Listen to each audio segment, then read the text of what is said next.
Today, we're learning how to use the iferror function in Excel, a simple way to clean up error messages in your formulas. Sometimes your formulas return errors like shown in example here, which can look messy. Here I have used VLOOKUP function to show student name when student ID given. But when there is no such student, result only shows error message.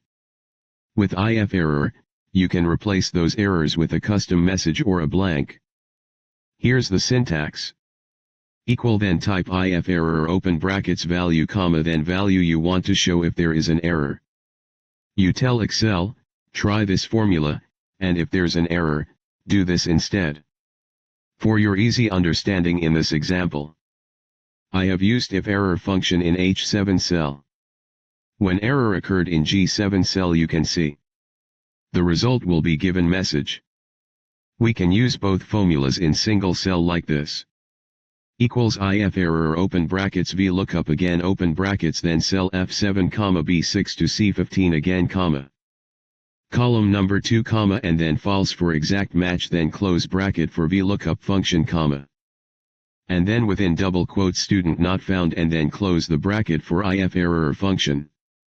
That's it. This tells Excel, if the student ID in F7 exists, show the name of that student. If not, just say student not found, no more ugly error.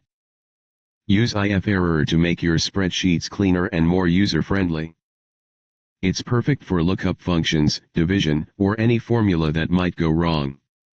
If this helped, hit like and subscribe to How to Do for more practical Excel tips.